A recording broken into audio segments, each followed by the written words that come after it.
video froze at the perfect time. Sure did. And he's back. And he's back. I'm a little slow. Yeah, but you're there. You're there nonetheless. Hello, everybody. Welcome back to another episode of Shoe Podcast. Not just any episode of Shoe Podcast. Please allow us to welcome you to the 2023 Sneaker of the Year Award Show. Look at us. We got all dressed up for the occasion. Look at that. Put on our fanciest of gigs. I ran out of room for buttons, so I don't have the things that put our names at the bottom, but I'm your co-host, Ryan Landry. You know me. I'm your co-host, Tanner Young. Boy, I'm hoping the video holds up for the night here. We're getting getting you in and out a little bit here, but it's going to be a fun night. We have plenty to celebrate. I have 3 different beverages on my desk here, so I wanted to have options. Listen, everyone, if you've been here in the past, buckle up. You know this is a long one, but it's going to be a fun one. Here's to us, you know? Oh, look at that. Sparkling water. Start with the Polar. Polar makes the best non-flavored sparkling, I would say. The most staticky. Oh, that's what you want. Yeah, that's what you want in a drink. So, Sneaker of the Year, here we are, the big episode we do at the end of every year. Give me the real high-level overview here. How did you feel like this year in sneakers was? I think it wasn't consistent, but when it was hitting, it was hitting. Okay. You know, whatever. You mean like from month to month, like the releases were kind of staggered? Yeah, I feel like there was some times throughout the year where we had kind of, it felt like a lull. Mm-hmm. But then we would get like 2 months, 3 months in a chain where I was like, okay. And then I think definitely finishing the year, which as expected, we were going to have some hitters, and obviously 2023 delivered with an end of the year really going hard. Yeah, November and December came swinging. There were definitely several slower summer months there, but I think we finished with a bang, a good year overall. I agree. Love it. So, good time to say at the top of the episode here, a reminder that this one, more than any other one, is going to be a very visuals heavy episode. So it's probably going to make a lot more sense and have a lot more context if you're watching rather than listening.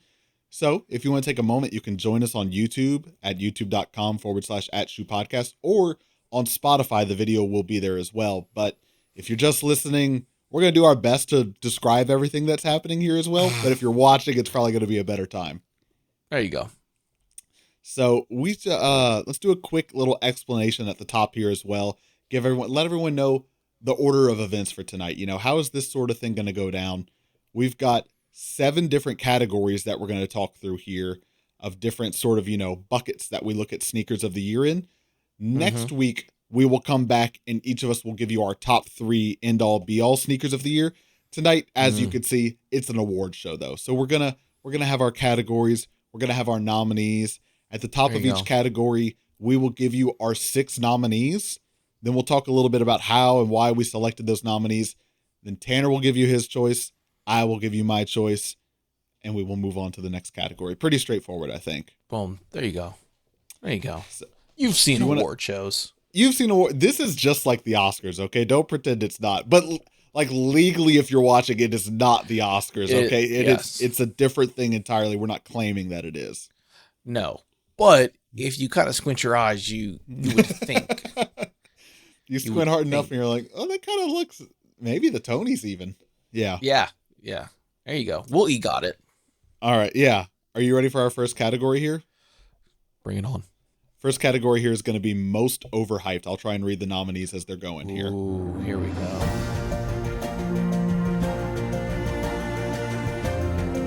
The Mischief Big Red Boot. The Tiffany and Nike Air Force One Low 1837. The Nike SB and Air Jordan 4 Pine Green. The Travis Scott and Nike Mac Attack. The Doritos and Nike SB Dunk Low. And finally, the Gallery Department and Asics GT 2160. Here we are. Now we got our little podium here. We're here to present the award. You have a perfect announcer voice, by the way. I mean, I didn't do any testing of it. So as the music was playing, I was like, that music sounds really loud. By the time you're listening to this, we fixed it all in post. But yeah, but I also hope you all enjoyed that jingle. You're gonna hear it 6 more times throughout the episode here. So we got to present the nominees. We got to give everyone the same amount of fanfare here. There you go. Exactly. All right, so we've got our nominees over here to the left. Why don't you go ahead? What were some of the nominees that really made this list most overhyped, and what was your criteria? What made shoes pop on this list for you? Boy, that is tough for some and not tough for others. Okay. So the first one that I think I'll go over, which I will butcher, is the Horitos. Yeah, you got it. You got it. The Dunk Low that they'd done. I thought it was very clever. I really liked the shoe. I thought the kind of like I think they had like the rumored special box with all the different colors and things like that. The sodas. So I thought that was really cute, very clever. Kind of a collab that came out of nowhere. A little bit, yeah. So I really liked it. I think it was more of a flash in the pan, but man, I just saw it everywhere. I mean, everybody was talking about this shoe, going crazy about it. Resale was, I mean, through the roof there. And while I thought it was a great shoe, a fun collab, I just did not expect it to get as blown up as it was. Yeah. For what they were giving. You know, I really didn't think that the internet would be really hype over this, I guess, kind of like burlap looking shoe. And with as little branding on it as possible. Yeah. But it did blow up, which, you know, again, I liked the shoe, but I was not expecting to see it cover the Instagram For You page as much as it did. Yeah, but I think you're right, though. Flash in the pan sort of shoe. I don't think this is the sort of thing that we'll be talking about in a year from now. And I think that's what kind of puts it in that overhyped category. Definitely one of the bigger dunk releases of the year, but I don't know about super memorable by any means.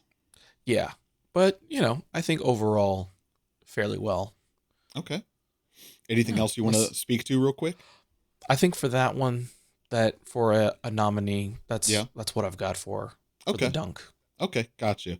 Yeah, and just to give everyone some context, the general rule of thumb here is that with 6 nominees, I added 3, you added 3. So we're kind of, and there's of course some overlap and some shared there. So some of the stuff I added, the Mischief Big Red Boot, whether or not you want to argue it's a sneaker or not, sure, that's fine. But it was a big moment in the sneaker world, dominated the month of March. You want to talk about like a shoe that you could not stop seeing online, it was absolutely that one.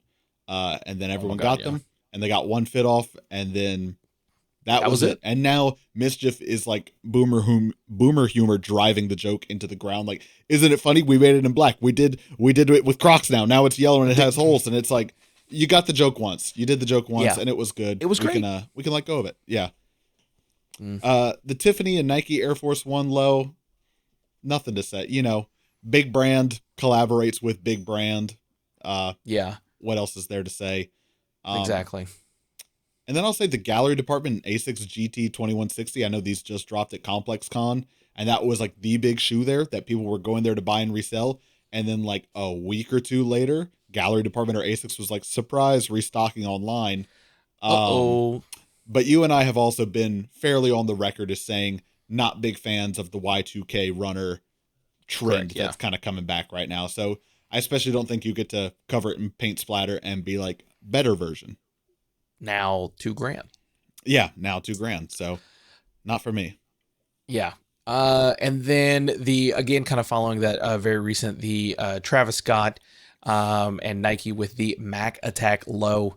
I look at this shoe and it is very uninspiring. It is pretty boring. Obviously it's a Travis Scott, so it's going to just generate an unbelievable amount of hype. And with the fake question mark, I don't know if it ever got confirmed that it was fake, but it seemed very forced.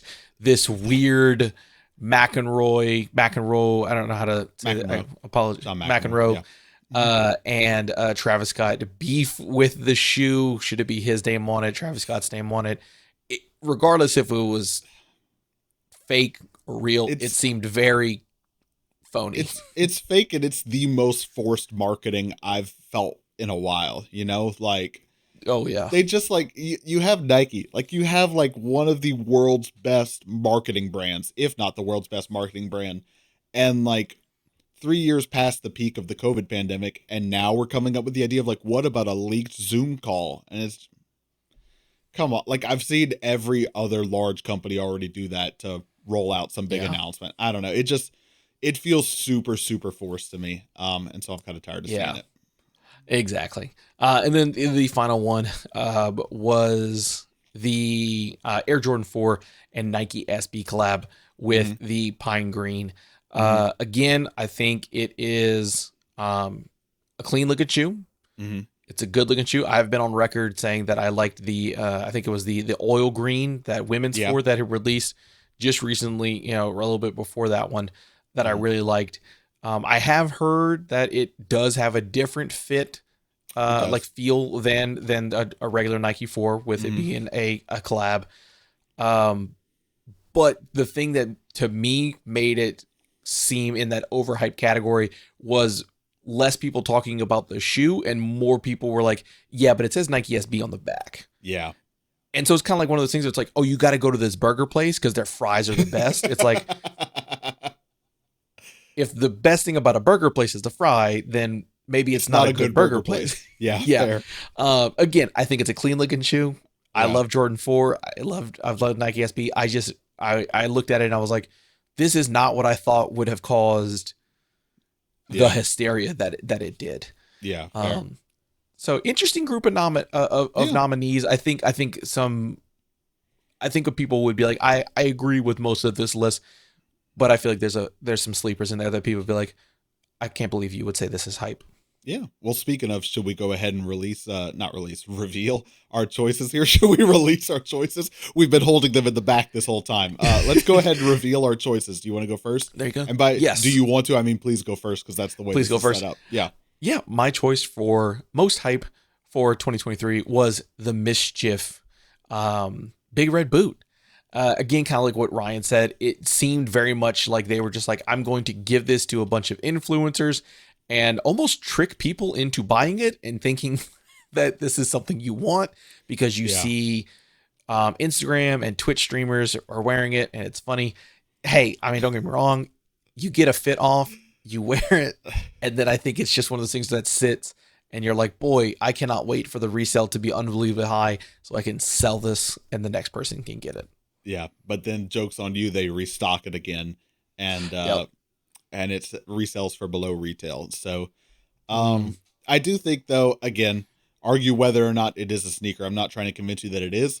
I think it was the biggest viral moment in the sneaker world this year. They succeeded with that. Yeah. So, I mean, but again, I think it was a good moment. I don't think it was a good staying thing. I don't think it was a long lasting trend. I think it was like a big moment that they had. So, I agree. Yeah, kind of crazy the way that it all went down, but hopefully we can leave it in 2023 here. Here's hoping. Yeah. So, all right, Ryan. Fair choice. Hit them with your choice, please.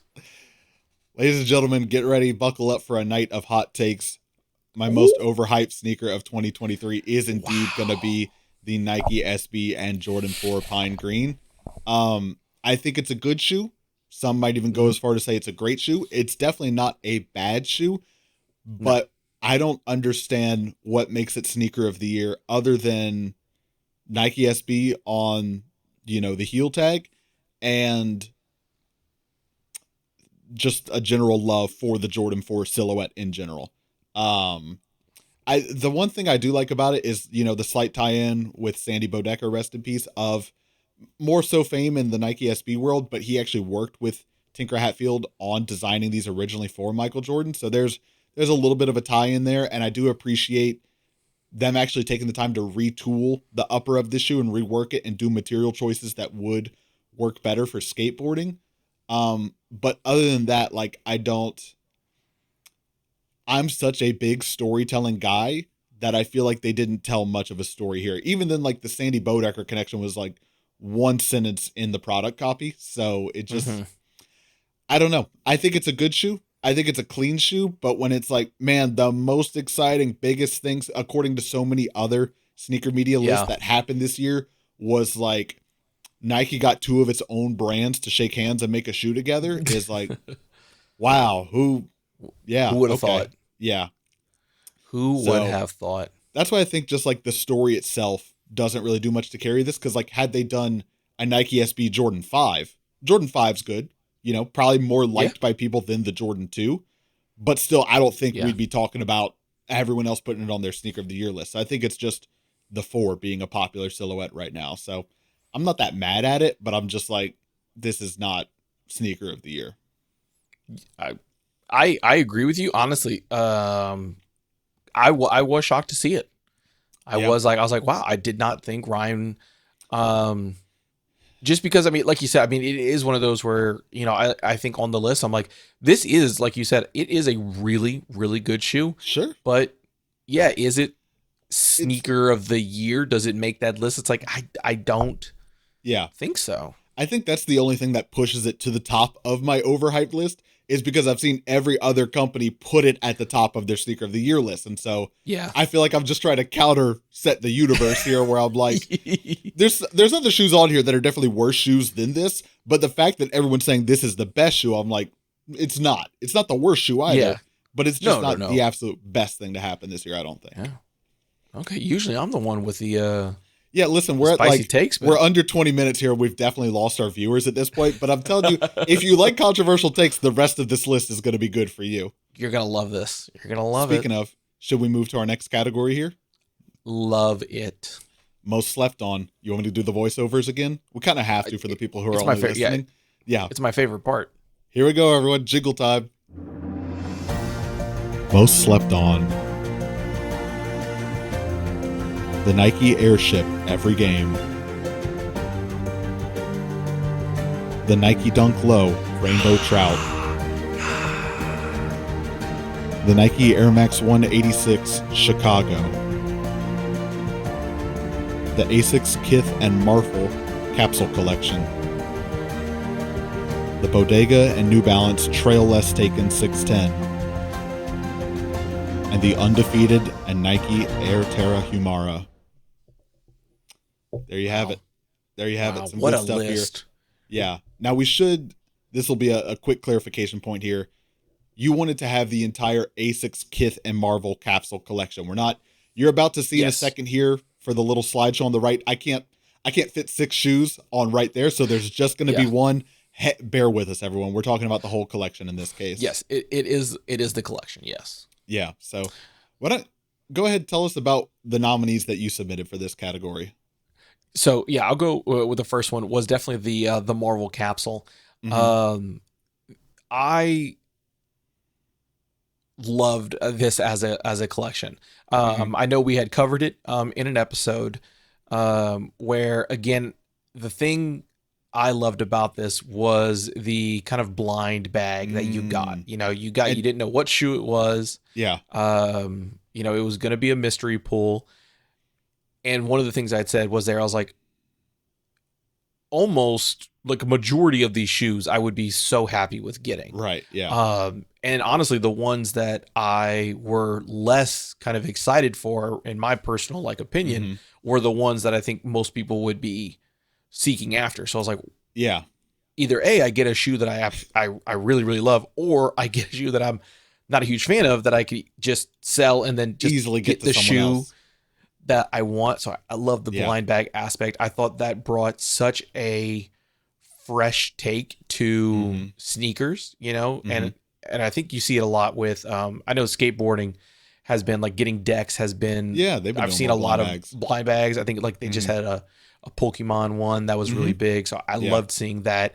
The whole thing where the shoebox, you can break it down to where it looks like a comic or like a card display setting. Mhm. I thought that the whole collection was great. I thought the blind bag aspect was cool. The unique take to the box display I thought was fantastic, especially for collectors, for people who like to collect comics and people who like to collect sneakers. I thought every aspect of this was great, and I really feel like I didn't see a lot of traction with this. Or as much as I thought it should be getting. That's what I'm most curious to hear about, because I 100% agree with you, and I think most people would. Great collaboration, very well Yeah. executed, but you felt like it didn't get the fanfare that it deserved. Yeah, I again, like my thing was I was like, man, this is just such a fresh take to um buying sneakers right now, having something fun, a way to trade sneakers and things like that. So I just thought it would get more attention and Yeah. almost get into that overhype. And I just feel like Mm, it didn't get to that. So I thought it should mm. have been much bigger Okay, gotcha. than it did and got a little bit more traction. So that's why I put that one in there. I think that collection was also a little flash in the panty as well, where it was like, it It was definitely hit exciting and on the went. day that they put it online, and it was exciting on the day that everyone got their pairs and everyone was opening up together and figuring out what they got. But yeah, I think to Yeah. your point, I think a lot of people got more so stuck on the blind box element of it rather than, do I actually like these shoes? I think everyone was just excited Yeah. about the thrill of the potential. And then when they opened it, it was either very excited I got what I wanted, or, oh, bummer, I didn't get what I wanted. And then I think everyone moved on either way. And then that was it. Yeah. Yeah. So that definitely fit that criteria for Okay. me. I also put the Dunk Low, the Rainbow Trouts. Mm-hmm. Man, I mean it's just a good shoe. It's a Yeah. clean shoe. It Yeah. looks fantastic. I think it did get a good amount of traction. Like I do Mm-hmm. remember seeing it a lot. Again, I just look at it and I'm just like, man, to me it's such a good one. I mean, like the details on it, the swoosh Mm-hmm. being a little hook. I mean, Yep. it's such a A good good shoe. one. It's so cute. And again, I think it did get a good amount of traction. But again, to Mm-hmm. me personally, I'm like, I feel like this should have been sold out high resale just because of how good it looks. Yeah. Yeah. Um, and then the last one I had was the Bodega New Balance, the Trail Less Mm-hmm. Taken.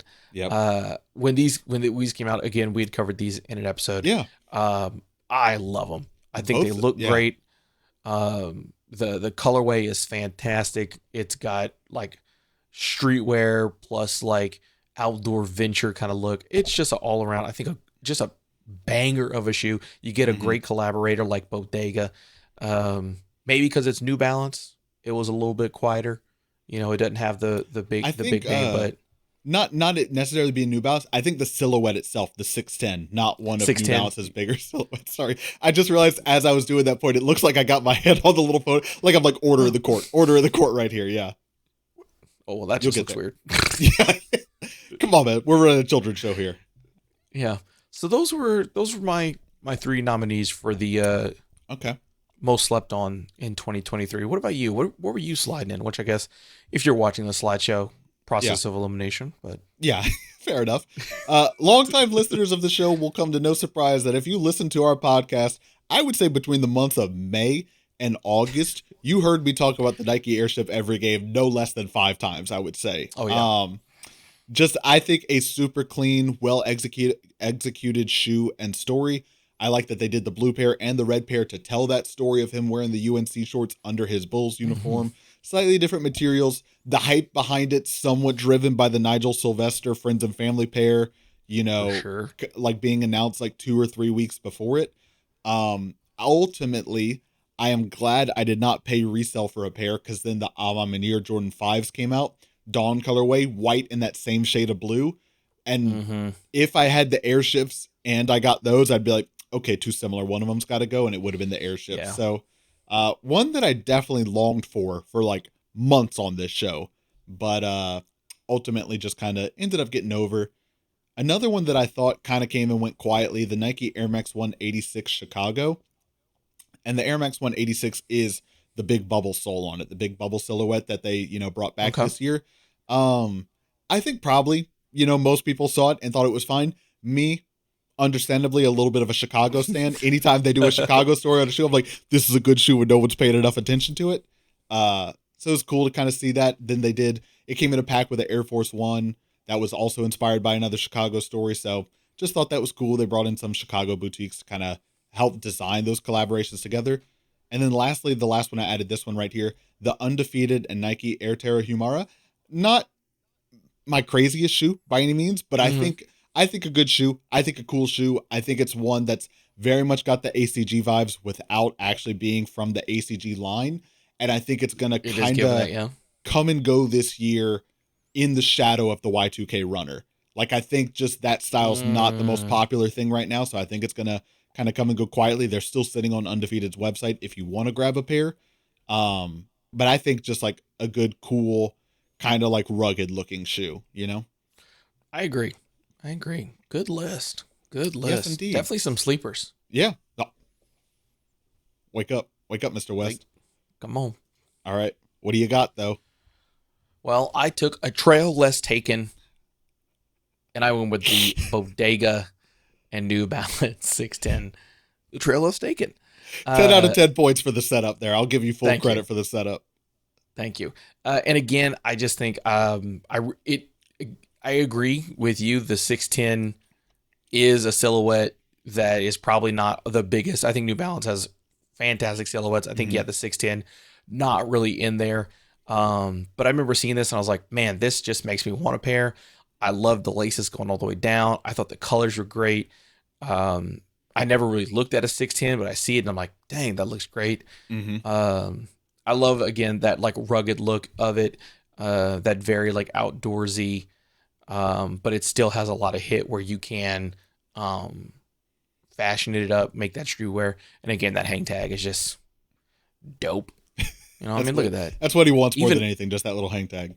Even the CIA spy cams are wanting to get in on this shoe. So yeah, birds aren't real, but the sleep on this shoe is. We'll tell you that much. The sleep on this shoe was just a really good one. I just loved it. It's just This is definitely one that I've loved ever since we've talked about it here, and I think it was one of those ones where if I happened to walk into a store and actually see it in person, see it on shelves, I'd probably be a little bit more tempted to try it on and like, you know, go for it. And it's just like, I like it so much, but I just don't know how much I'd actually wear it. And that's what's just making it tough for me, but it is super good and super well done, I think, in my opinion. Clean. All the reasons why I made it my slept on. Absolutely. But go ahead. Alarm's going off. Are you hitting the snooze? Are you waking up, Ryan? Bing bong. What are you getting? My most slept on for 2023 is indeed going to be the Nike Dunk Low Trout. If you remember, I got these earlier this year. I did an unboxing video on them, and I was really impressed by all the different materials and the execution on this one. My headline for this shoe, my agenda that I'm big pushing right now, is that were this a fat tongue, and if it said Nike SB, crazy. Would have gone crazy. I think that's part of the reason. But like, this is another one that if you remember, I think it was 3 years ago. I think it was 2020, the Air Max 1 Daisy, which of course you now have.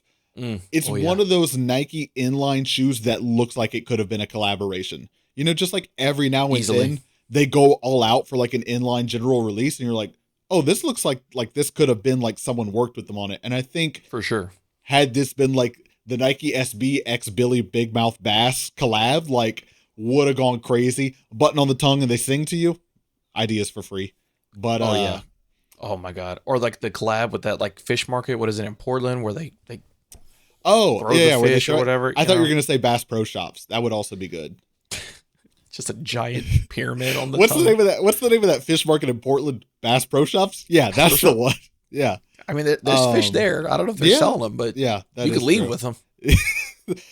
They can't stop all of us. We each go in and take one fish. Yeah. Sorry, Bass, you're coming on with me. Yeah. This is a great one. I ended up not keeping it because the size I grabbed was half a size down because that's all I could get and it ended up not working out. But man, it's a great shoe. I don't think it's reselling for that much. So it could be something that I end up picking up down the line, but solid one that I think this colorway also way better than like the like whitish gold colorway that came out alongside it. That was just a little more simple. These are funky and weird. You should get a pair of these, everyone listening. I definitely liked this colorway a lot. Yeah. All right. Shall we keep it moving here? Chug, chug, chug along. What's that? We were sleeping and now it's time to go to the future. That's right, everyone. Most innovative. Here we go. Most innovative sneakers 2023. The Nicole McLaughlin and Hoka Mafate 3-2. We don't know how to say it. The Clot and Nike Clotez. The Union and Beffy's Beauty Supply Air Jordan 1 Summer of 96. The Nike ISPA Link Axis.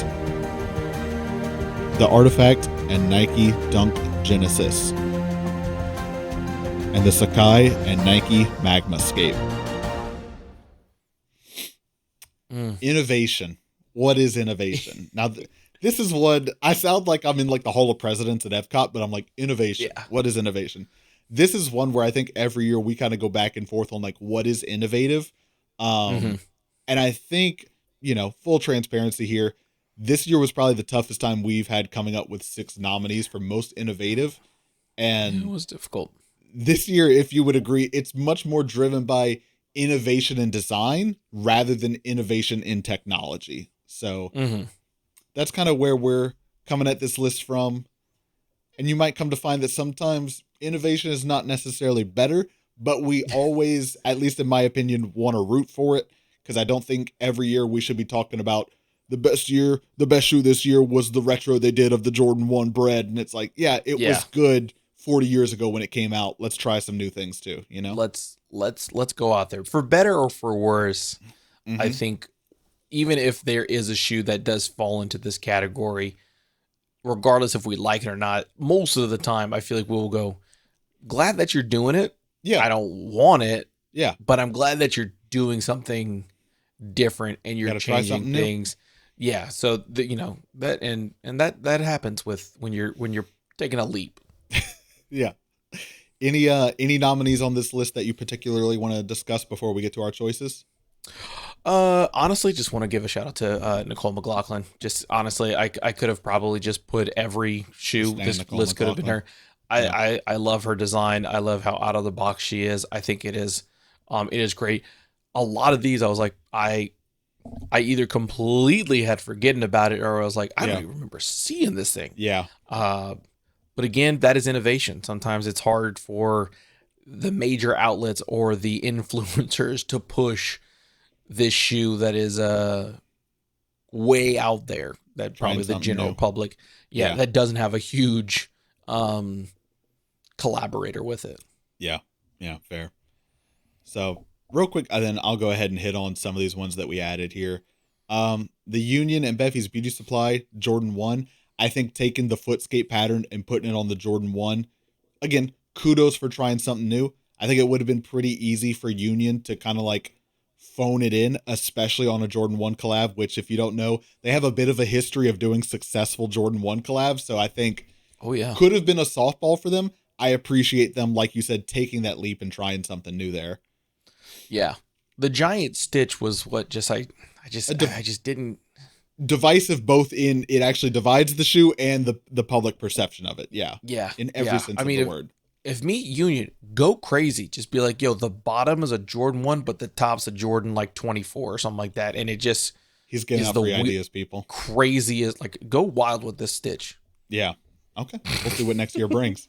I love you throwing it out there. The Nike ISPA Link Axis. I think the ISPA in general line of Nike is very much meant to be like an artsy take on real, like making do with the materials you have and just trying to improvise. So I do applaud it for being, it probably is actually the most innovative one on the shoe, in that like every component of the shoe is interchangeable. But I didn't like it that much. So that's why it's not my choice. I know this is not how we're supposed to do the show, but I have no other segue out of that. But also that's how award shows go. Yeah. And then also the Artifact and Nike Dunk Genesis. Neither of us live in Silicon Valley, so NFTs don't mean that much to us. Sorry, it's 2023. We can say it. I did forget about that whole thing. We NFTs or the Artifact Dunk Genesis? The whole thing. Both. Yeah. Both. Yeah. Both. All right. You want to go ahead and get your choice going? Yeah.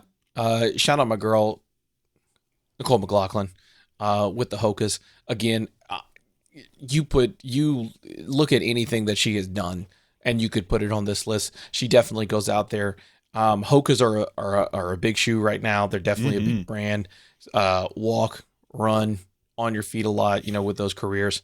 So I love it. The little, I don't really know. I mean, it's not technically an overshoe. It's a protective. They call it. There you go. Okay, A there gator. you go. Yeah. To where you somewhat get two shoes in one. You get two looks in one. You can definitely say so. Honestly, I honestly just took this moment to stan Nicole. Like I said, Shameless shilling for there. Nicole McLaughlin here in our program. 7 out of 7 days of the week. We do not apologize for it. Exactly. Tried getting the Vans for my mom just because she gardens. Just because I was like, this is cute. Yeah, this is cute. So yeah, my most innovative was just a shill for a There's no shame moment. in that. There's no shame in that. It's our award show. We can run it however we want. Until we start taking corporate sponsors at the top of the screen says Exxon, we're gonna shill for whoever we want. Exactly. Okay, now all right, for a more legitimate winner, Ryan. Yeah. The floor is yours. My choice is going to be the Clot and Nike Clotez. I think this is absolutely one of those ones that people forgot came out this year, which totally fair. It's definitely one of those ones that, like, I've never seen anyone post a picture of having these. Like, I remember, like, when they were coming out, you'd see all the publications posting that these are coming out. But this is one that, like, I've literally never seen anyone post a picture of having these. But I do think it is a cool, if not necessarily practical idea of, like, 3 shoes in one. Of, like, you can just wear the inner shoe, you can just wear the outer sort of like slipper moccasin, or you can wear the inner shoe in the outer shoe.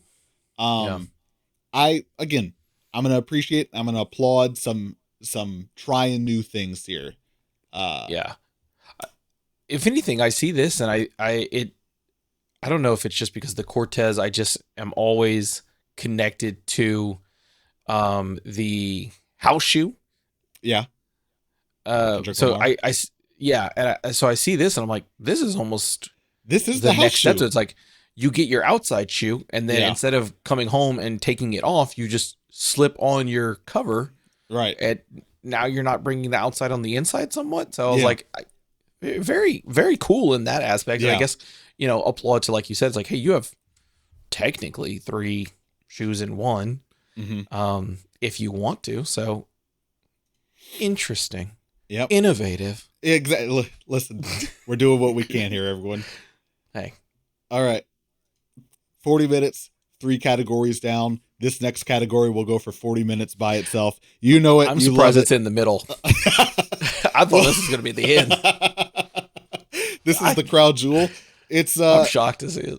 It's only in the middle because in years past, we've actually done 2 different like category episodes and then 1 sneaker of the year episodes. And it's like, we don't need to do sneaker of the year 3 times. 2 times is enough.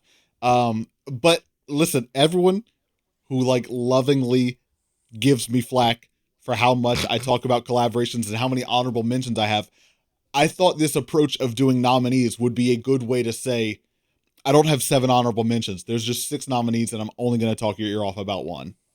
There you go. You know it. You love it. You come to expect it. Best collaboration. Best collaboration 2023. The Ronnie Fieg, Clarks, and Adidas 8th Street Samba. The Asics, Kith, and Marvel Capsule Collection. The Ruckus and New Balance Numeric Voodoo Doll 440. The Action Bronson and New Balance Lapis Lazuli 990 V6. The J-Tips Saucony What's the Occasion Grid Shadow 2. And the A Ma Maniére Jordan 5 Dawn and Dusk Pack. Look at that. Oh man, it froze. I do 100% think that your video freezing is probably a computer limitation issue on mine and not necessarily the internet. Because every time I roll one of those videos, your video starts to freeze a little bit. Which, I mean, granted, I have 8 4K videos loaded and on standby when I hit play. So it's probably my computer screaming a little bit of like, whoa, buddy. We normally do like an intro and an outro bumper every week, you know? You better crack that side panel. This thing is melting. Good thing the weather outside is frightful because the graphics card is not so delightful right now. I'll tell you that much. Hey, well, we are making it, baby. Yeah. Okay. Why don't you go ahead and go first, and then I'll just claim whatever remaining time you have here. Nominees for best collaboration. What did you throw in there? Got you. Starting it out, probably the bigger of the name is the Ama Maniere, Mm-hmm. and Jordan 5. I definitely had, Ryan was like, "Hey, is it one of them or is it both of them?" Yeah, And I had to say, it is both of them. that's right. Um, and I think because one, I think Ama Maniere has definitely shown their history of making a great shoe. Mm-hmm. And just like whenever we covered this pack, you get either, this could be a blind bag. You get either Mm. one of these, Mm. and I think you're hype on them. Yeah. I saw the black pair and I was like, how could this get better? And then I saw like that whiter pair and I was like, oh wow, Yeah. it is it better? I literally legitimately was like, I don't know which one. I Can't go wrong. legitimately I was like, you could not go wrong. Yeah. I think that alone is why I think it had to be my nominee for best collaboration. You made two, they both look Okay. great. Okay. Um, Again, I had to throw in the Marvel capsule collection. All the reasons why I said previously, Yep. I thought that's what made it a fantastic collab. If you have that many shoes and you have that many bangers, that is a testament. And then I'll go ahead. You know what, Ryan? Take it away. All right. 40 minutes in, 40 minutes to go. Here we go, everybody. I'm going to hit the real quick highlights, and then when I get to my choice, I'll talk a little bit more about some of these in depth. The Ronnie Clarks and Adidas 8th Street Samba, while not a shoe for me and not something I went for, I feel like you have to applaud and recognize that Ronnie Feig is maybe the guy, the only guy who makes this happen. Like, Exactly. everyone always talks about, what if two sneaker brands collaborated? And you're like, that's sure, why not? And then everyone's like, what if Takashi Murakami and Cause shook hands? And you're like, okay, easy there. So the fact that like we actually saw it happen, and it happened in a year where the Samba is having such a hot streak, incredible moment, like incredible thing. They did it for pre-order, so if you wanted it, you didn't have to pay resale for it. Just can't say enough good things about that one. The Asics Kith and Marvel capsule collection, everything we've already said and more. Just a great pack there. The Ruckus New Balance numeric Voodoo Doll 440. For the boys. For the boys. Come on. We're gonna put the boys on the list here. Sheesh. Killer execution. And it takes a killer execution. This is kind of a bodega 610 situation where like the 440, a skating silhouette, right? It's not from New Balance lifestyle of like the 990 series stuff. The 440, Ruckus comes in and makes that shoe hot, and the build out they did, the release for it, all the build up and the rollout to it, killed it. The special box, the packaging, delectable. I could do 40 minutes on that one. Action Bronson New Balance Lapis Lazuli 990 V6, just a good looking shoe. Like I don't even have anything. Look at it, just a good looking shoe. I think both of us on the record preferring this one over the Baklava, the first one, though. Again, I know a lot of the sneaker media outlets putting the Baklava higher on their list. Just a gorgeous shoe. We just missed it on the right. We can be right. Exactly. I got no issue with that. J-Tips Saucony, What's the Occasion? Grid Shadow 2. Huge year for J-Tips. Again, like a lot of these are me saying like, this is a good collaboration because this collaborator made this not necessarily popular brand or silhouette hot. And J-Dips did it twice this year. First on, what was the first one he did? The pink one with all the different colored panels on it. Admittedly, not for me. That's why I went with this second collection here. I find this a little bit more wearable. Just that wave. Oh, I know. Man. Yeah. Gosh, so good. And then the Ama Maniere Jordan 5 come on, just Amanda and I were at that's my wife. Amanda and I were at dinner tonight. We were kind of roughly talking about this episode coming out, and she was like, "You just like anything Ama Maniere puts their name on." And I'm like, "Well, there's a couple Jordans they did that like I'm not the biggest fan of." And she's like, "The most of one collaborator you have in your collection is probably Ama Maniere." And I was like, "Appetizers coming out. Let's move on. Yeah, come on. So hold on. Crab Rangoon's coming up. Yeah. So Ama Maniere, no surprise, did it once again. I love the Dawn colorway. That's the one I ended up picking up. My first pair of fives, wore them last week for the first time. Super comfy. The plastic on the tongue, I don't know if this is every five. The plastic on the tongue, because they did their silhouette and set on the weave, takes a minute to break in. You get past that first Oh, 10 yeah. or 20 minutes, though. Loved it. Wore them all night. Was Yeah. at a party. Was standing. Good Yeah. shoe. They definitely have a lot of support. They are great. They are on the heavier side, I Yeah. feel, of Jordans, but surprisingly comfortable for how kind of like Yeah. heavy and Yeah. more, I guess, performance driven they are. Yeah. Yeah, they're great. Okay. That was my quick take on 6 nominees. Wow. Probably the fastest I've talked about all the options for best collaboration in any year. So real quick, there's going to be a category at the end. Come on. Most improved year over year. I've given myself that award. And you deserve it. Thank you. Thank you. You want to go ahead and talk about your choice here? Yeah, my winner for best collaborator of 2023 is Ama Manier, and the Jordan 5. Honestly, for the things I had said when I talked about this nominee for why it won for me, yes, it's only 2, but it is one of those things where I truly feel, even if you were like, I like one over the other, you get the other one, you're like, yeah, this is great. Yeah. Can't go wrong. And just that alone, I thought was really cool. Again, when I looked at the Dawn, that's the darker colorway, all the little hits. I mean, like that mesh on the 5. Dawn the lighter colorway, Dust the darker colorway. Dust, there you go. Dust, the darker colorway. All the A's on that mesh going down, I thought very cool. I love that little detail. Obviously, their logo on the tongue.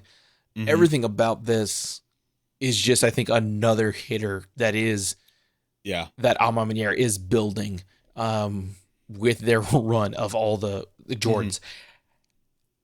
With the way they're going, I mean, I know obviously everyone, the lower number, the earlier Jordans are always a fan favorite. With the way Ama Manier is doing, I'm almost like, at what point are they going to get to a silhouette where someone's like, hold on now, I never wanted an Air Jordan 22, but here I am wanting this Ama Manier collab because it's fantastic. I think they somewhat showed us that with the 2. Right, yeah. And I was, again, my first pair of 5s. Not that I've disliked the 5s, but like this was the one that pushed me over the edge there. Yeah. So, I mean, again, that is, I think, a testament as to how fantastic of a shoe and why is it the best shoe of the year? Time will tell. Yeah. We will tell. Yeah. But I think we'll tell you if it's the best shoe. That's like, I don't know if that's what you meant, but that's definitely what it sounded like. Time will tell, but we will tell. We will tell. But I think best collaborator, just solely because it's like you looked at the Ama Manier 2s and you were like, okay. I never really looked at it, and kind of like, just like you said, I liked the 5s, but I never wanted the 5s. Ama Manier makes 5. Is like, okay, wow, this is really good. Yeah. I really love what they did. So that alone, I was like, they hit it out of the park as a collaborator this year.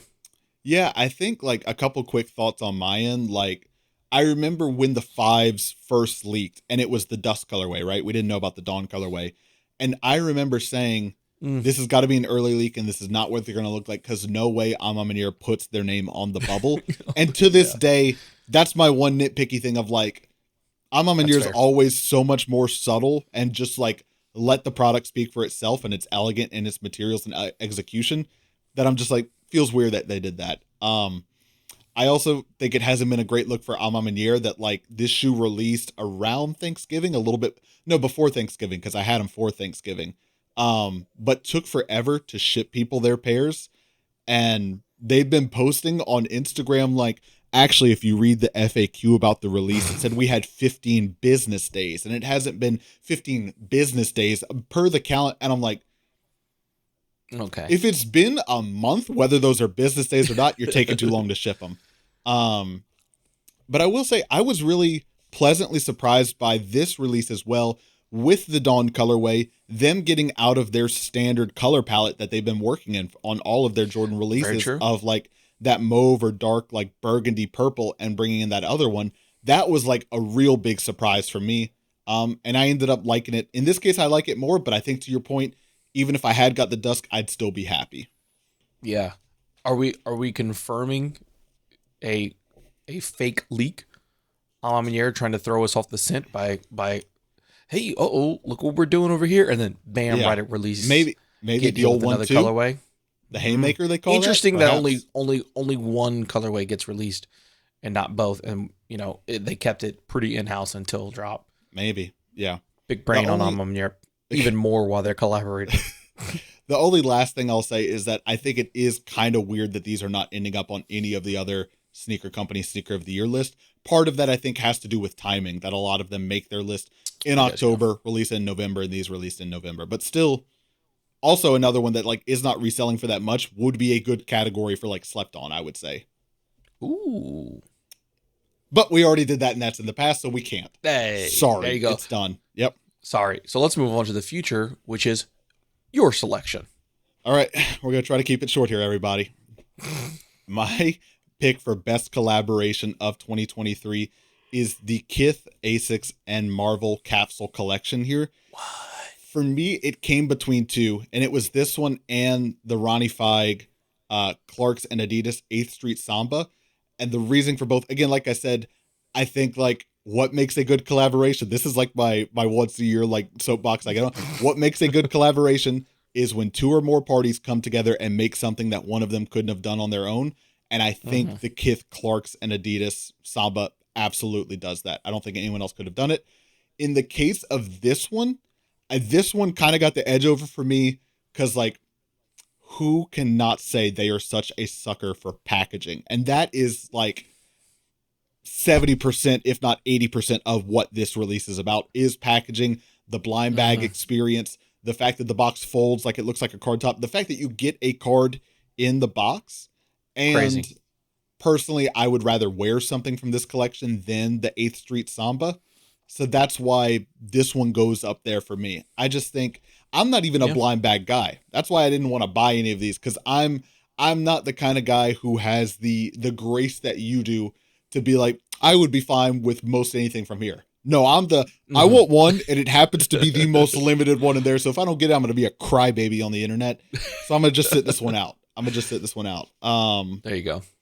So, but yeah, I think not a blind bag guy, but I think it was very fun to watch secondhand and just kind of see people get really excited about this and then maybe get very bummed about it when they actually open them up. But just, yeah, it's one that really packaging kind of took this one over the top for me. And of course, storytelling. It's all about storytelling at the end of the day. There you go. Agreed. It wasn't until seeing this slideshow, I was like, I forgot. There's that aspect of the card, and the card is also, there's a rarity of that. So it's like, and they're already graded, so that's already taken care of. It's just, yeah. It's like, oh, you got the shoe that you wanted. Oop, sorry, you also didn't get the rarest of cards. And it's like, well, now that's going to be my life for the next, I don't know how long until like, now I've got to go look for that. Yeah. Yeah. So that just levels to levels on this. Great choice. Yep. Shall we keep it moving? Ooh, we're going to go long tonight, but that's all right. Everyone, you want to take a quick little stretch break? I feel like a Twitch streamer. I'm like, everyone good? Everyone got water? 54 minutes in, and we got 3 more categories to go here. Let's waste no more time. Only 3? We're more than halfway done. Hang in there, everybody. Timestamps in the description. Though, granted, if you're an hour in, you're not like, I wonder if they have timestamps. You're committed, and we thank you for that. Yeah. You're the real one. Kiss, kiss. All right, best retro. Best retro 2023. The Air Jordan 3 White Cement Reimagined. The Nike Air Max 186 Big Bubble. The Concepts and New Balance C-Note 998. The Air Jordan 4 Thunder. The Air Jordan 11 Gratitude. And the Terror Squad and Nike Air Force One Blackout. Lean back. I wish everyone else could have seen when the Air Jordan 4 Thunder came up and you did like thunder hands. That was really good. Yeah. Best retro, I would say in recent years, one of the heavier, better years this year. A lot of good stuff that we got retroed. I agree. I think really, really solid stuff this year. Mm-hmm. Really solid stuff. What particularly made your list of nominees that you were excited about? So well, right there on the Jordan 11 gratitude. Uh, Pause it, Ryan. Pause it. pause it. Slow it down. Yeah, the Jordan 11 gratitude. I mean, obviously, yes. Is it the Concorde? No. Have we not seen it in a while? Also, yes. So they are very similar, but I think a really, really good looking shoe. Mhm. I have a soft spot for the 11s. They're Oh yeah. one of my favorite Jordan silhouettes that I think I would look absolutely silly in. So I don't know why I enjoy the Jordan 11 so much for someone who is like, I will never own a He Jordan just wants 11. to be that guy so bad. I really do. So I really Yeah. like them. I think they're a clean looking shoe. The Jordan 4 Thunder. Mm-hmm. Also, I think I really like it. I know it's not uh, some people's favorite, or they're kind of bored with it or tired with it, but I it's black and yellow. I mean, it's just such a clean colorway. Can't go It's wrong. just too easy. Yeah. It's Fair too enough. easy. And then the Terror Squad with Mm-hmm. the Air Force. I think a really cool looking take on it. I think for a year where Air Force Ones seem boring, Mm-hmm. and like especially when it comes to Yeah. collaborations, Yeah. it's been like, okay, well, why are we what is this for? Yeah.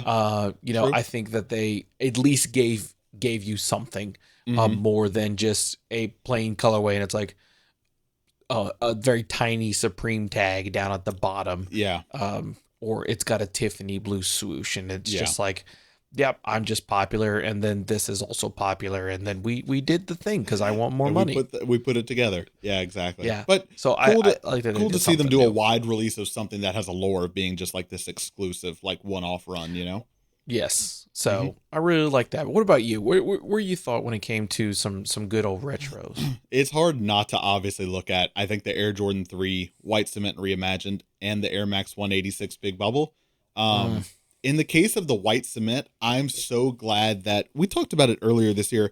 Nike lately has been doing the reimagined sort of stuff, but it's also like, I don't know anymore what we want to call reimagined or like re-envisioned, but it's like, sure. you get like Lost and Founds and White Cement 3s, and you're like, good job.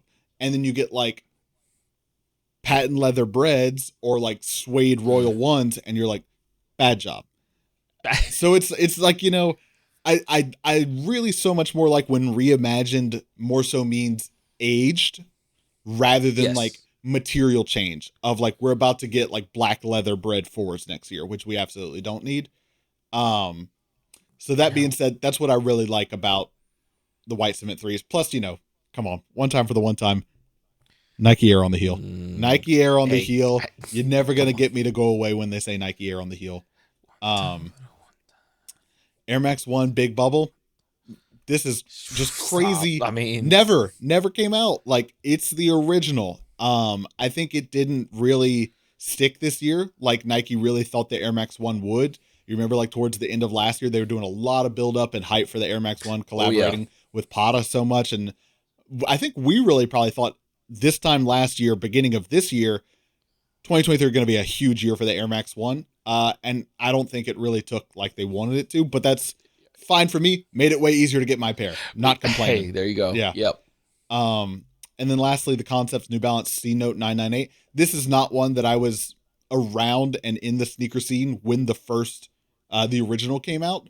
So to see them doing the retro was kind of like me really getting into it for the first time. I just think a clean looking shoe. Like, I think just like a Not very wrong. good looking wearable shoe. Not wrong. That's what I got to say about that. Do you want to take it away with your choice here? Yes. Honestly, I don't even know for my choice what I could add more to than what you already elegantly said. My choice for best retro 2023 was the Jordan 3 White Cement reimagined. Mm-hmm. Honestly, for all the same reasons that you did just laid out. The biggest one for me is the aged Yeah. look to it. I love it. I am a Mm-hmm. sucker for the aged look. I think it looks really cool. I love that look where it's like, hey, here's vintage that's new. Mm-hmm. Um, I know that there are some people out there who is like it's like, I don't really get it. It seems weird. to me, it's kind of those things I hear of like, our parents being like, well, so you bought jeans with holes You already in paid for the them, holes. Yeah. Yeah. type It's thing. the And same I'm like, argument, I would say. yes, Hmm. yes, I did. Yep. Because I love the look of a vintage shoe without the Hmm. fear of the sole falling off on Yeah. me. Great So, point. Great point. you know, I want them to look vintage because I like that vintage look. Hmm. And I want them to hold up like a brand new pair of shoes. Yeah. Um, and the 3 is just such a classic shoe. It's a comfortable shoe. It's a great Jordan. It goes with everything. You can dress it up, dress it down, casual, Hmm. whatever you want. So like I said, honestly, I can't add more to this than what you already said Hmm. about it, because all of those reasons you spoke when going over it were the reasons why it had to be my best retro. Sorry to steal your Jordan 4 Thunder there. Am I right? Am I right? Oh, Ayo. call back, call back, call back. Hour in. He's making puns. Look out, everybody. Pun alert. Drop the pun counter. Top of the episode. The only thing I'll add on to these, which is not much to say, is that I don't yet know what my top 3 sneakers of the year are, but I know this Mm-hmm. is not it, and that's no shots taken at this. But that's just Yeah, a philosophy I have that I think we've talked about in the past, that I don't put retros in my sneaker of the year list. Um, yeah, Again, just as I said earlier in this episode, I want to give some more appreciation and shine a light on newer stuff rather than like, is it this thing from 40 years ago still cool? And it's like, yeah, we know it's all yeah. still cool. Like, it's definitely It still is. cool, but it's It's been not, cool every year since then. right. Like, if Nike dropped it every year, would every year we'd be like, okay, it's still cool, sneaker of the year again, Yeah. so just personal. Hey, and I think those are all. I think that's very valid. Hmm. You could say the same thing we've said, earlier with other categories. Is, hey, I think it's great. I may not put it at a Yeah. huge list, but this is a fantastic shoe. Yep. All right, but let's take it back for the all the old heads. Where's your retro? My 2023 best retro is going to be the Nike Air Max 186, aka the Big Ooh. Bubble, in that anniversary red, the first color they brought it back with this year. Just like for someone that nerds out about like sneaker history and things like that, and to know like they were going to do this, but then like the bubble was too big and people were Mm, worried. So they had to like encase it in more foam and make the bubble smaller. To see them actually go back and revisit it. Um, these didn't drop for Air Max Day, I don't think. Because no. I feel like Nike's been like less and less hands on with like Air Max Day in recent years. Yeah. So it feels like this would have been the thing to do it, to like try to revitalize that energy, but still just like very excited that these came out. I'm someone who has surprisingly not yet purchased a pair of anniversary red Air Max ones, which kind of feels Mhm. like, sneakerhead startup of like, you got to have one in your collection. Um, so I'm happy that these are it, and just can't say enough good things about them. These have become very much like a daily driver for me, where it's like I don't baby them anymore. I'm not afraid to like just wear them to out to whatever I'm doing, and I think they're starting to Yeah. look better the more you beat them. Just love this shoe. Love Just, I this mean, shoe. how do you get more retro than this? Yeah, You know what I mean? and I think that's a good point, is that I like this because like it's a retro of something we never really got.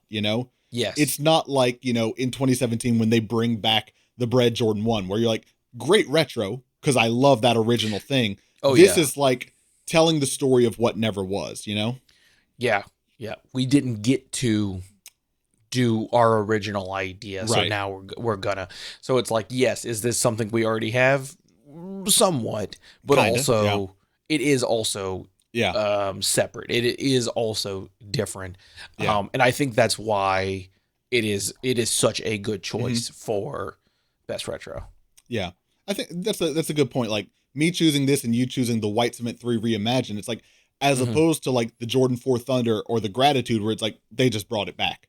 Materials might Yeah, be a little bit different, shape might be a little bit different because of time, but it's like they just brought it back. Whereas like with our two choices, they kind of brought it back and told a new story with it. So exactly. Yeah. drop the So pun I counter, think put the fit well. storytelling counter at the top of the screen right here. How Ooh. many times will I say it? Screen What? too How small? many Screen things? not big enough? Yeah, I was gonna say, what? It's just gonna be those early 2000s like Call of Duty highlights where it's just nothing but like clutter Just all over. Where you just can't like actually. the HUD, yeah. Yeah, you can't see anything. All right, next category. This is going to be a good one, near and dear to our hearts. This is a sweet one. Mm. favorite shoe you got this year. Let's go ahead and run it. Ooh. Favorite shoe you got 2023. The Klima and Saucony 3D Grid Hurricane. The Politics and Adidas Luxury Sports Samba. The Ruckus and New Balance Numeric Voodoo Doll 440. The Nike Dunk Low Rainbow Trout.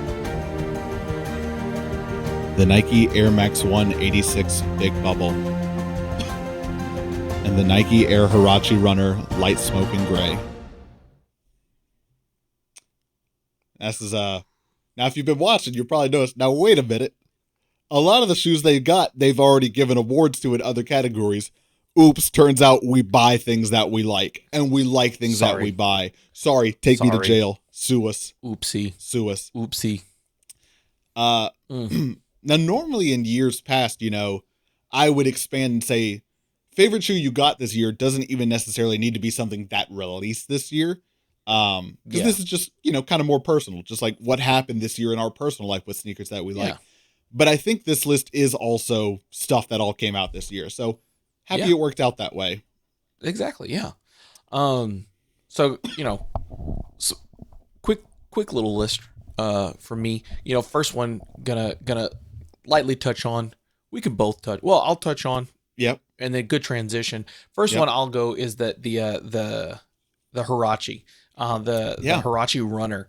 I remember when I first saw it, especially in that colorway, I was like, wow, I just really love this shoe. I think it's really good.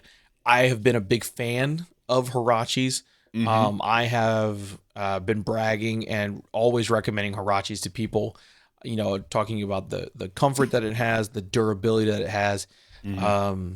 I mean, I'm someone who gets, because of my job, 6,000 to 8,000 steps a day. This man be walking.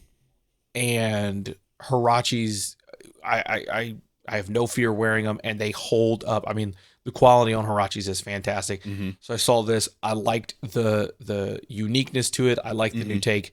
And we just so happened to be at Ruckus one day. I saw them on the shelves.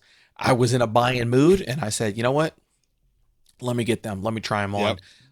And immediately put them on feet. And again, kind of like you said with the Big Bubble, immediately was like, this is my work shoe. I am going to wear them. I'm taking them to work. I'm wearing them day in, day out. They have held up extremely well. They fit well. They look good. I will catch myself multiple times. I look down at my feet and I'm like, wow. That's a good looking shoe. That's a good looking shoe for sure. Man liked it so much. He threw it to feet same day, wore him to the interview that night, immortalized on the internet now. That's how clean them bad boys were. And then good transition is going to be the Ruckus Voodoo Doll, Ruckus and New Balance. We kind of touched on it. I mean, just what a good looking shoe. What a great story. The way they bring in, Ruckus bring in that 440, the rollout with it, all the chuts that you got within the box.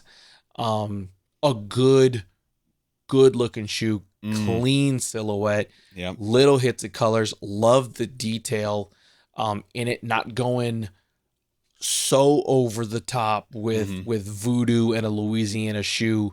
I mean, we've said it time and time again. I will stand 10 toes down. Louisiana has got to be the best state when it comes to collabs. Yep. When it comes to how many there are and how many fantastic ones are out there. It will be always my take. I think there's something down here when it comes to collabs, and Ruckus is just that newer one that's on there of like, dang, what a banger. Yep. Absolutely, man.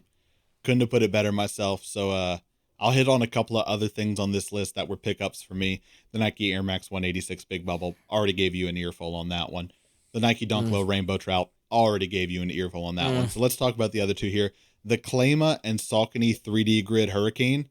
I've been a fan of Klima and Bima Williams for a few years now. Shout out Cody, who put us onto him in our interview with him. He gave him a quick shout out, and since then I've kind of been tuned into his podcast, and I really like what he's doing with his platform there. So when I saw they had a shoe coming out with Saucony, I was pretty quickly excited with it. Missed out on the online release, but then Ruckus got them and I was able to grab a pair. And this was definitely one of those ones where I was like, I was buying it for the collaborator way more than I was buying it for like the shoe, like the Saucony shoe that it was. But man, are those actually really comfy on foot as well. That's another one that it's like, I look it. I don't wear them as much as the Air Max because I don't want to beat them up, but they are so comfy. I could see it being a daily driver. Yeah. But you want to keep that premium look to it. You want to keep it that suede on there. You want to keep it looking nice. Speaking of, another shoe with suede on it, the Politics and Adidas Luxury Sport Samba. Shout out to the guys at Politics as always. It would be Politics that would get me to buy and get my first Samba there. And I'm not a big Samba guy by any means. I've got a pretty wide and flat foot, so Samba kind of a narrow shoe, not necessarily for me that much. And I will say, another one where it's like the collaborators driving me to it way more than the shoe itself. I was a little nervous about getting this shoe, and I was like, I know I want it because it's a Politics collab, but like, how much am I actually going to wear it? Because like, A, it's a Samba, and B, the colors are kind of out there. But I threw it on the day that I got them, surprisingly like more wearable and goes with my wardrobe than I thought it would be. Like, I was actually surprised. I was like, oh, I'm actually like really enjoying wearing these. And like, I liked it because like, I like the guys at Politics and I like what they did with it in the luxury sport, vintage Olympics wear story they told with it. But I surprised myself that I was like, oh, I'm actually going to wear this shoe like a good bit. That's nice. I like it. Mm-hmm. Yeah. I mean, it's just so pretty. I think we talked a lot about our nominees. Should we go ahead and get our choices out? Let's go ahead. Let's just stop beating around the bush. My choice for my favorite shoe that I got this year had to be the Huarache Runner. Kind of like everything I said, I think it's a beautiful shoe, extremely comfortable, high quality. It stands up day in, day out. Like I said, I'm putting 6,000 to 8,000 steps in a clinic, running around, bending down, rolling on the floor, and they are there every single and he doesn't even work there. Way. He's just, he's just in that building. I'm just in the parking lot. They can't get rid of him. Yeah. Yeah. It was just an easy choice for me when it came to this category. I'd say, what about you? I'd say the only bad thing about this shoe, went too hard on the first colorway.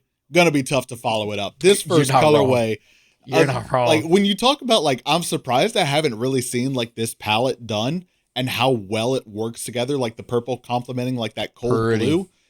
This was another one when I saw it as well. I was like, I might need a pair of these. And granted, again, if I hadn't already picked up so many shoes this year that like could be casual daily wears for me, but still feel like it was a fire shoe, this probably would have been for me as well, something I picked up, and still could be, depending on the colorways they come out with. Yeah, I think good point though. When you go this hard coming right out of the gate, it's like, am I just going to compare everything to this? Yeah, I do love that they swapped the neoprene for mesh on the uppers of these. I think for me, good choice. That makes it a little bit more like modern and what I'd want to wear than the neoprene. So I think a good take, I good agree. update. It definitely fits with that more like runner that they're looking. Yeah, I think they just made good choices all around with this one. Yeah. All right. My pick for my favorite shoe I got this year, 2023. Come on. It's got to be the Ruckus New Balance Numeric Voodoo Doll 440. Man, what haven't we already said about it?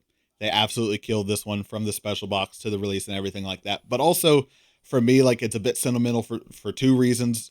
The first one being like the last time Ruckus did a collab shoe was 2014. 9 years. Like, it's been 9 years, and it wasn't like, oh, they had a stinker and it kind of cooled down. It was the Crawfish Dunk, like a crazy good shoe.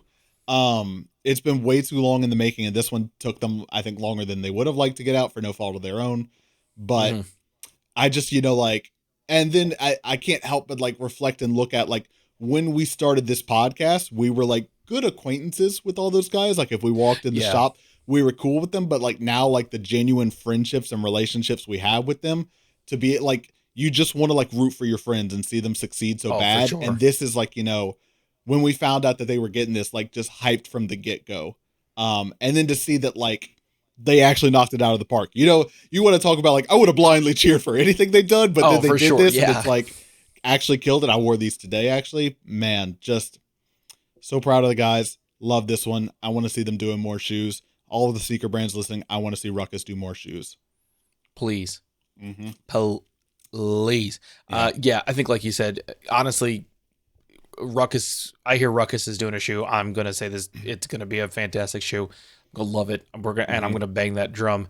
It makes it easier when they put out fire, you know, when they do something like this. I mean, we've talked about this shoe, you know, endless amounts of time. We've got loads of content about this shoe.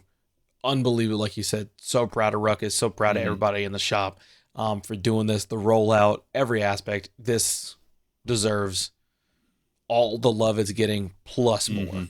Yep, absolutely. All right. Well, now the time to be some haters. Why didn't you put best collaboration last? Because it's about to get fun. All right, we got to go out on a high note here. Everyone's like, maybe there's a lull. They're getting a little too sweet and sappy on, you know, everything they like. Buckle up, kiddos. Time to get rough. We're going to talk about worst sneakers / biggest disappointment. Here we go. Worst sneakers / biggest disappointment for 2023. The Nike Zoom Vomero 5 Timeless. The Joe Freshgoods and New Balance Stuntman 650. The Cactus Plant Flea Market and Nike Flea 2. The Sean Witherspoon and Adidas Kaleidoscopic Lens Gazelle Indoor. The Billie Eilish and Nike Air Alpha Force 88 Fire Red. And the Fear of God Athletics 86 Low. When I tell you I was this close to making a separate version of the audio for that one that just had farts in it instead of the music, but I just ran out of time. And I was like, man, that would have, because you would have heard 6 of it, right, the same time. Yeah. And you would have been like, 7th time, I know what to expect. Farts, I think, would have killed. Farts I could still do it in post. Oh, well. They wouldn't have got you laughing. Maybe everyone just heard farts. I don't know. Ooh, hey. All right. Isn't that funny? Is it? So we should clarify, this is worst sneaker and or biggest disappointment. So it might not necessarily be a bad shoe. You know, son, I'm not mad. I'm just upset. Somehow worse. I was going to say, which one's worse? Which one do you think is worse? Yeah, exactly. So this is the stuff that we were not that crazy about this year. What a way to go. Yeah. Tanner, take it away. Man, I feel like two out of 3 for me are pure disappointments. One is definitely a disappointment and could just be a bad shoe. So the one that is definitely a disappointment and possibly a bad shoe is the Billie Eilish, the Fire Red 88. I don't know how many times we're going to get a Billie Eilish shoe that's just one solid color on a terrible silhouette. Yeah. Like, it's like they gave Billie Eilish a collaboration.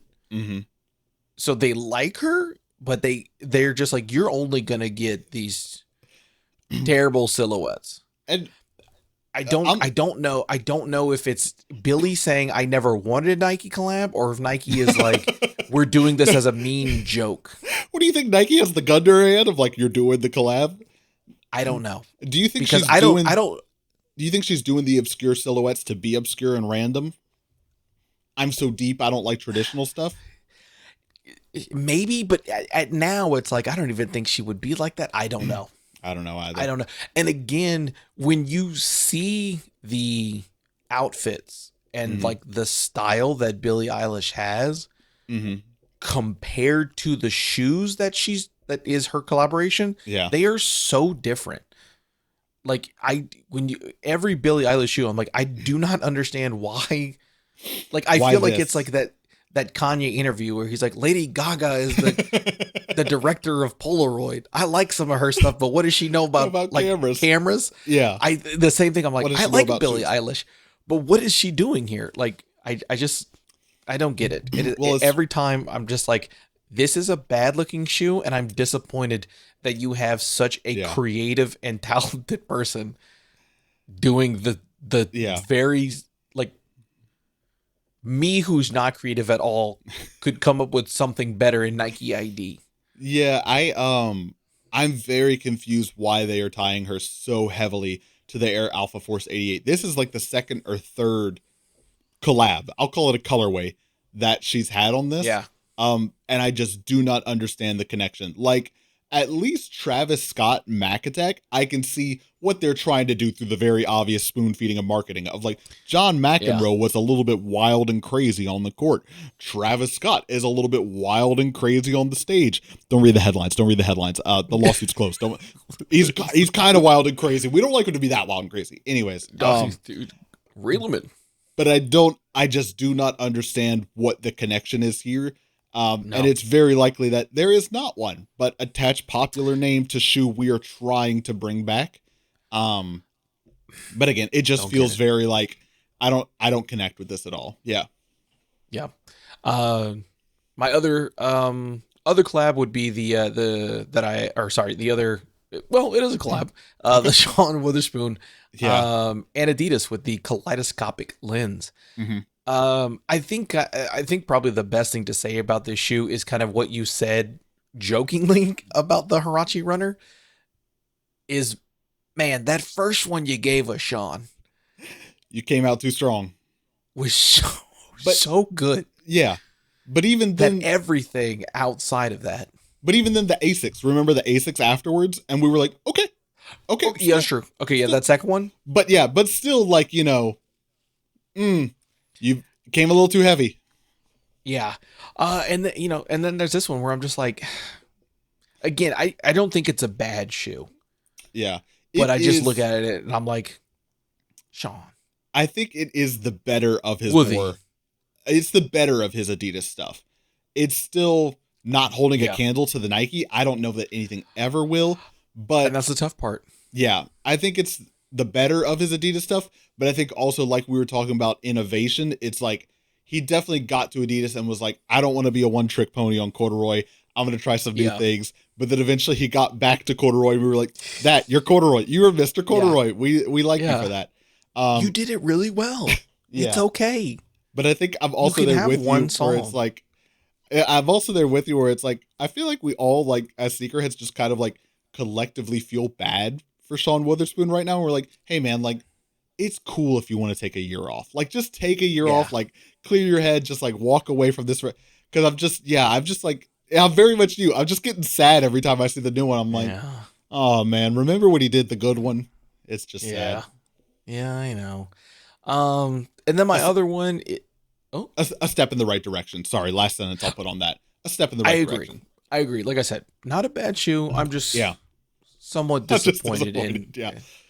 Yeah. Which again, I don't know which one is worse. Yeah. And then my final one is honestly the Fear of God, specifically with that Athletics 86. We waited so long, and and we did discuss this, very recently. Yeah. And I think kind of the thing that I said then is kind of what I'll say now is I wasn't surprised. Yeah. When I saw the collection, I was happy to see the collection because I was like, hey, we get to see that thing. Yeah. Yeah.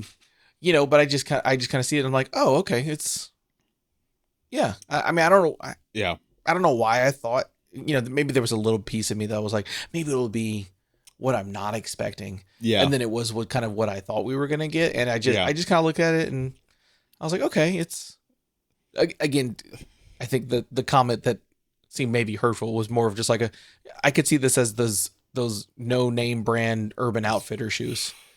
Listen, I'm such a Fear of God fan that I see you say anything close to Fear of God bad, and I'm just like, you what? But I'm mad at myself that I can't disagree with you that it's like it is just still somewhat underwhelming that after however long it's been, 2 or 3 years.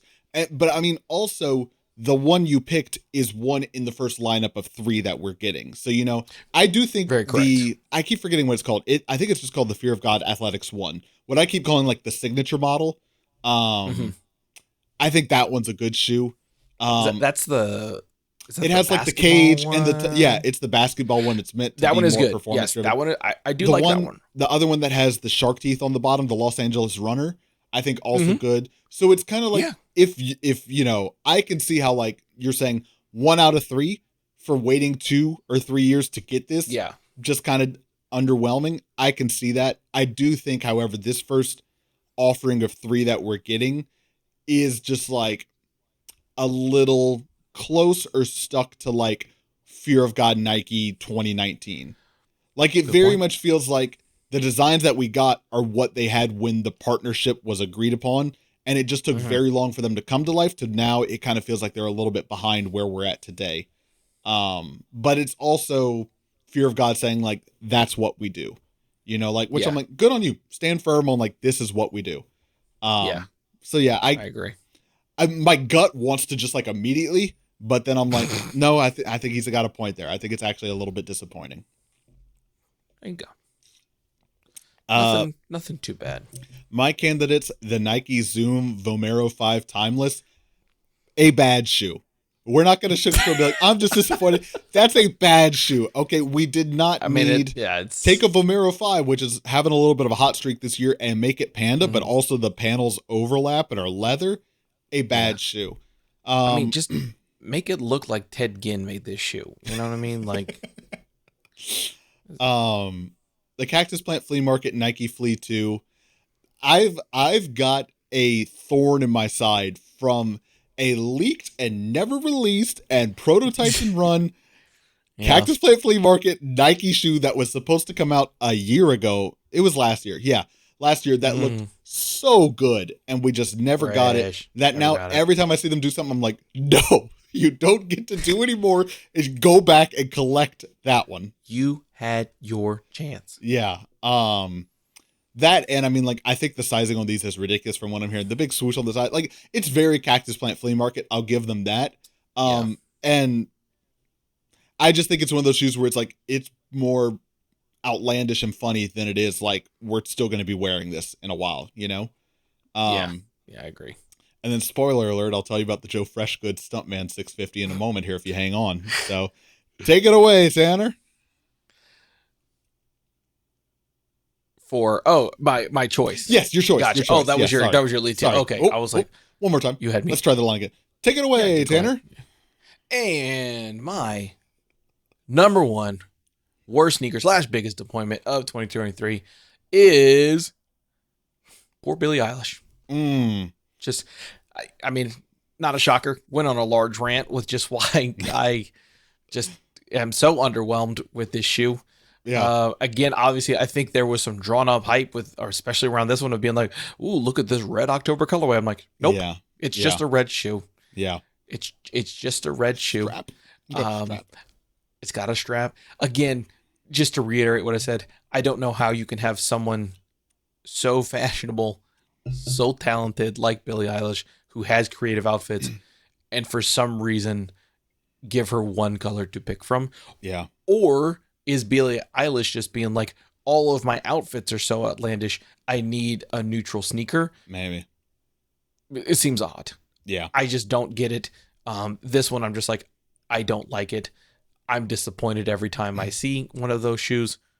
Sorry, but also, I don't know, put 2 colorways. Even just a different shade of the same color. Yeah. A lighter red or a darker red. Something. Yeah. Tanner out here hating on Billie Eilish. I guess you could say he's the bad guy. I did you hear like the that, air so conditioner? It's so quiet. Yeah. So, I'm just, like you said, I'm not mad. Yeah. I'm just disappointed. The only thing I'll add to that is that if you want to know if something is a bad shoe or just an underwhelming shoe or people don't really like it that much, go ahead and look at the slideshow to our left here and tell me how many pictures you think I was able to find of people wearing these on feet. Yeah. The one that I have is from Billie Eilish's website. So that's why you're seeing a lot of stock photography this time around. Just you Google it and you're like, oh wow, it's really no one doing anything with this. Not surprising, I guess. We're gonna get more next year, I'm sure. Yeah. Okay. Well, what made you sad, Horn? Well, surprise, surprise, I guess not here. My biggest disappointment of the year is the Joe Freshgoods and New Balance Stuntman 650.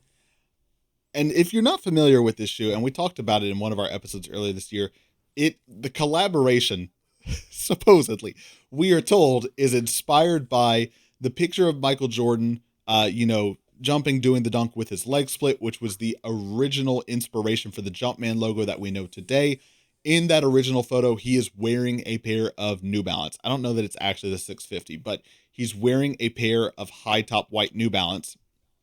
So Joe Freshgoods thought it would be cool to tell that story and bring that story to light. And I agree. I think that would, that's a little piece of sneaker history, sneaker trivia, a little bit taboo. Ooh, Jordan was actually wearing New Balances in the thing that inspired the logo that he put on all of his shoes. What? That's interesting. So Joe, how are we going to like convey that story to people? And he's like, well, I think like it'd be good if like we told them, but we didn't show them. And that's just so what disappoints me here. I imagine and wonder if there's a world in which they did a Jordan 1 Chicago color blocking on this shoe and someone's legal department shut it down, Had to have. Which, I mean, had to have.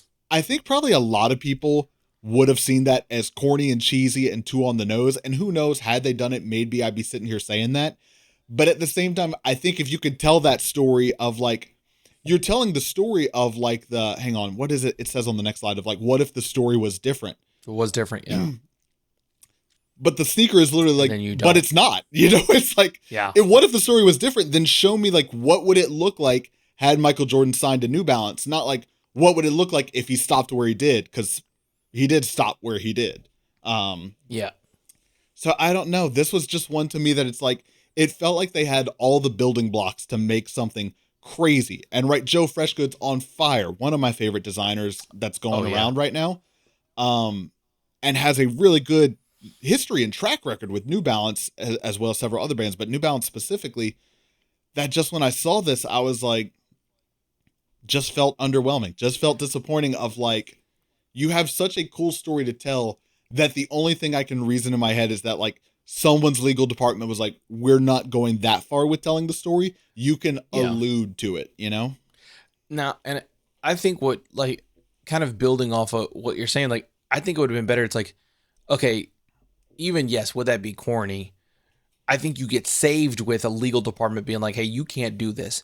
You leak or whatever that Nike is doing that. Yeah. That adds to this. And then I don't know, you throw like some like red and black Sharpies. Yeah. In the box. And then and then it's like that's their way of being like, well, we made this. Yeah. And they don't want the story. They don't want, oh my, you finished the story? Yeah. Oh, come on. Come on. They don't want the story to be told. Yeah. That, big Nike's trying to, to me, that is. It's literally like, so take the band Jordan 1 commercial and flip it back on Jordan. Bam. Bam. So, I don't know. This is the story. This is the story they don't want to be told, but we're here to tell the story. You finish a story. You create your own story. I think you do something like that. I think that like all of those things that you just said would have made this better. And it is one of the things, I think the biggest thing you said is Joe Freshgoods is, I mean, like it is one of those things where I'm like, it just seems like every shoe that he does is a bang. I'm like, wow, I never wanted this silhouette before. I never thought I wanted this shoe before, but for some reason do. And then, it is one of the things where you see this and you're like, it's almost like, I feel like it's like an Anakin Skywalker moment, where you're just like, you were the chosen one. Literally just knocked it out with the 990 V4s, which if you didn't catch us talking about that, I'm not going to spoil it for you, but go listen to the last episode, Egg on Our Face. But like literally just crushed it with those, So this was just very much like, I feel like there was so much potential to do something cool to tell that story. And that would probably be like, I'd be sitting here ranting about how it's sneaker of the year. And I can't be any more clear that it's not a bad shoe. It's just an unoffensive shoe. And it just sad. All right. And now I think, let's see if this is correct. All right. So there it is. Everyone read it and weep. If you made it this far into the episode, you deserve the Spark Notes. Our 2023 Sneaker of the Year Award show outcome here. Real quick, do you want to just recap your list going down all categories? Yeah. Okay. So, most overhype, big red boot, most slept on, is the Bodega New Balance Trailless Taken. Most innovated, honestly, just a Nicole McLaughlin stand. Best, Most best innovative collab. / favorite Nicole McLaughlin is Nicole Yeah. McLaughlin. And, and the Hoka that she did. Best collab, I'm Air Jordan 5. Mm-hmm. Best retro, Air Jordan 3 reimagined. Favorite sneaker I got in 2023 is the Huarache Runner. And my worst sneaker / biggest disappointment / worst sneaker is the Billie Eilish Fire Red. What is it? The 88, 80? Yeah. Look how much he hates it. The There you Air go. Alpha Force 88. Force 88. Yeah. There you go. He Yeah. said worst sneaker / biggest appointment / worst sneaker. He went back for it. There you go. Yeah. Yeah. Give me the Spark Notes, Landry. Yeah. Rounding out my awards for 2023, most overhyped, the Nike SB Jordan 4 Pine Green. Most slept on, the Nike Dunk Low Rainbow Trout. Most innovative, the Clot and Nike Clotez.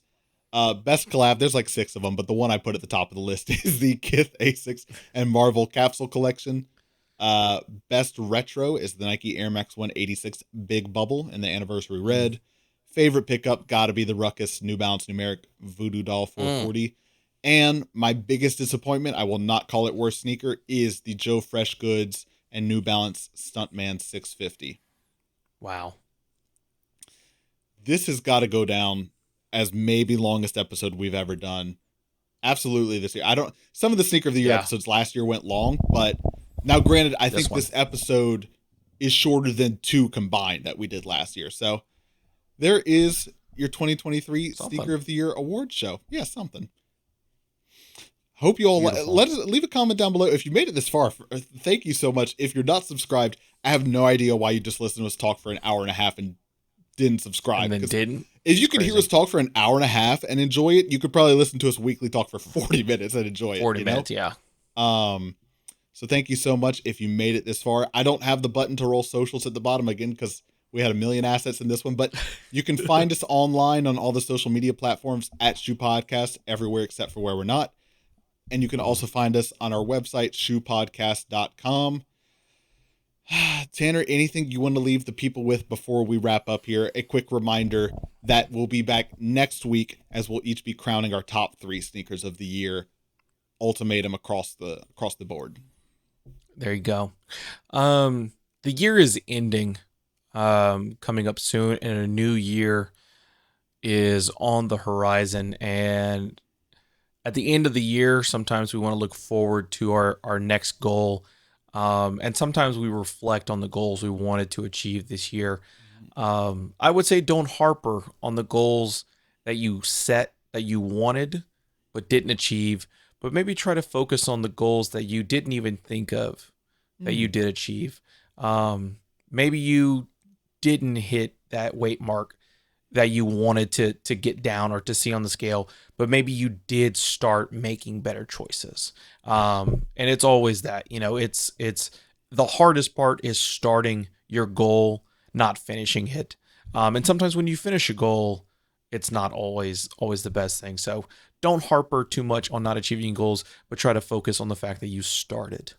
Very good. I'll piggyback off that real quick. Some really good advice I got once was that maybe instead of doing a New Year's resolution, do a season of this. So you're like, I'm going to do a season of dieting. And for you, a season might be 2 months. It might be 3 months, like a spring of dieting. And you might do like, I'm going to do like a summer of fitness. It can be easier to kind of like look at it in that shorter term, kind of tie it to what's going on, like in the world. Rather than like saying for a whole year, I'm going to commit. And if I miss it in February, my whole year is shot, right? Like I can't hit it. So yeah, I think like you said, like just be proud of any progress you're making. And also don't be afraid to like give yourself a shorter window and just try something for a short time. And if you don't like it, pivot to something else. See if you like something else more. I like that. That is really good. I think that's a great way to look at your goals. Beautiful. That being said, we will be back in a couple of weeks to commit to one whole season, one full year of doing another Shoe Podcast. Season 6 is right around the corner here. So it's a season and a year at the same time. So I don't know what else we can promise you here. So we're both committing to what we say and also not. So net zero. There it is. Thank you, everyone, again for checking out a special episode of Shoe Podcast, our 2023 Sneaker of the Year Awards. I'm your co-host, Ryan Landry. I'm your co-host, Tanner Young. We'll see you all next year for the big one. Okay, bye.